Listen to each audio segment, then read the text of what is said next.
पहले नंबर का अगर कोई गुरु संसार में आपका हाथ पकड़कर लिखने की और लिखाने की सामर्थ्यता रखता है, पहले नंबर का गुरु यदि आपके कानों में भले मंत्र ना दिया हो पर आपकी वाणी से माँ और पिता पापा खिलाने की सामर्थ्यता रखता है, दादा दादी बुलवाने की सामर्थ्यता रखता है, तो केवल एक वो माँ रूपी गुरु ही हो सकता है, बाकी का कोई।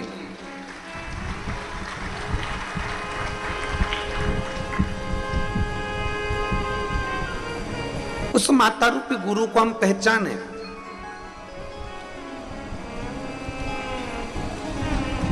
उस माता रूपी गुरु को हम जानने का प्रयास करें।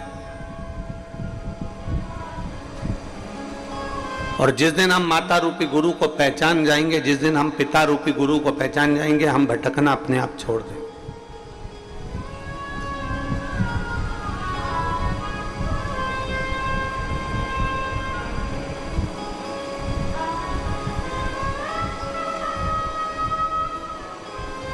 हमने पहले भी एक कथा में कहा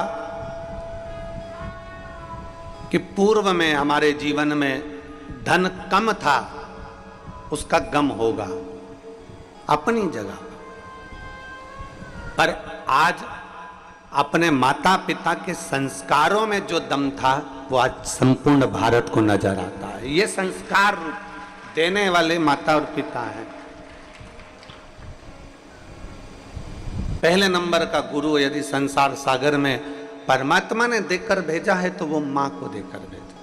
एक जीव जब जन्म लेता है ना, मृत्यु लोक में जब उस जीव को भेजा जाता है, मृत्यु लोक में जब उस जीव को भेजते हैं, मृत्यु सागर में, मृत्यु लोक में जब किसी मनुष्य को भेजा जाता है तो वो ऊपर बहुत बहस करता है।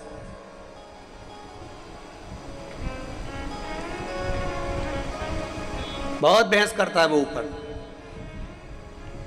वो कहता है कि मैं नीचे कैसे जाऊं, मुझे तो चलना भी नहीं आता, मुझे खाना नहीं आता, मुझे सोना नहीं आता, मुझे जागना नहीं आता, मुझे कुछ भी नहीं आता, तो मैं मृत्यु लोक में जाऊं तो जाऊं कैसे, मैं जाऊं कैसे।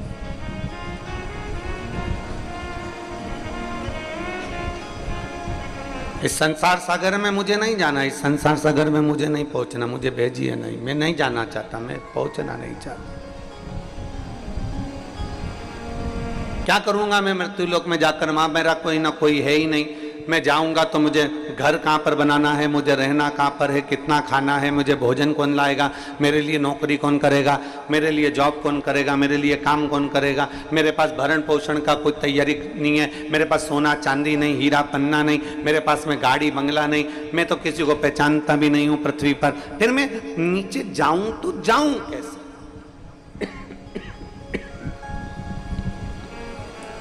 मैं संसार सागर में पहुंचूं तो पहुंचूं कैसे। भगवान ने उस जीव को बुलाया और परमात्मा ने उस जीव को बुलाकर कहा कि तुझे मृत्यु लोक में जाने में संकोच नहीं करना है। मैंने तेरे भोजन की व्यवस्था कर दी है, मैंने तेरे रहने की व्यवस्था कर दी है, मैंने तेरे पानी पीने की व्यवस्था कर दी है, मैंने तेरे लिए प्रॉपर्टी की व्यवस्था कर दी है, मैंने तेरे लिए गाड़ी की व्यवस्था कर दी है, मैंने तेरे लिए जमीन जायदाद कपड़ा जेवर सोना चांदी सब की व्यवस्था कर दी। फिर परमात्मा से जीव ने फिर पूछा, ऐसा संसार में ऐसा पुण्यवान जीव कौन है जो मुझे खाना भी खिला देगा, बिना नौकरी के मुझे पानी भी पिला देगा, बिना सर्विस के मुझे सोना भी दे देगा, बिना सर्विस के मुझे चांदी भी दे देगा, बिना सर्विस के मुझे प्रॉपर्टी भी दे देगा, बिना सर्विस के मुझे जमीन जायदाद सब दे देगा। ऐसा फरिश्ता संसार में कौन होगा? तो भगवान कहते हैं जब किसी जीव को जन्म देता हूं ना, उससे पहले माता और पिता रूपी फरिश्ते को मैं पृथ्वी पर जन्म दे देता हूं, वो सब कुछ तुम्हें दे देगा।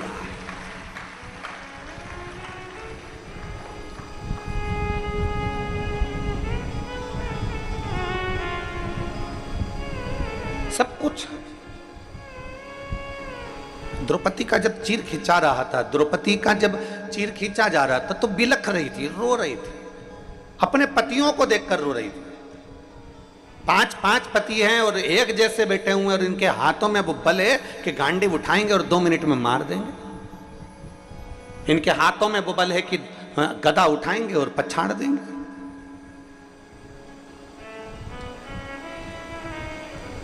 पतियों को देखकर द्रौपदी रो रही है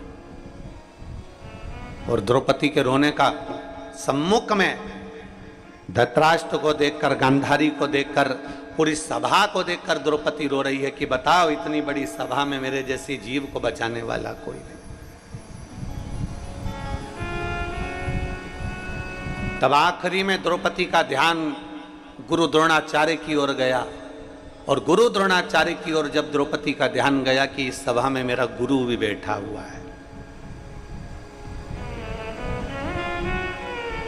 एक गुरु सभा के अंदर बैठा हुआ है और वो गुरु मेरे सामने बैठा हुआ है, तो मुझे विश्वास है पति भले साथ ना देगा, रिश्तेदार भले साथ ना दे, पर कम से कम मेरा गुरु तो साथ देगा। द्रौपदी उस गुरु जी के सामने चली गई और कहा, प्रभु जी मेरे चीर को खींचा जा रहा है, मैं आपकी शिष्या हूँ, मैंने आपसे गुरु दीक्षा ली है, मैंने गुरु मंत्र लिया है, कोई साथ ना दे, कम से कम आप तो साथ दे दो।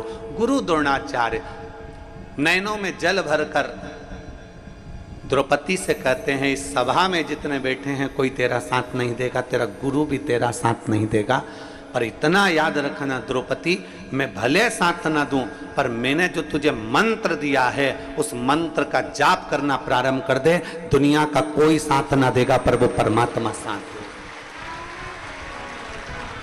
श्री शिवाय नमस्तुभ्यम।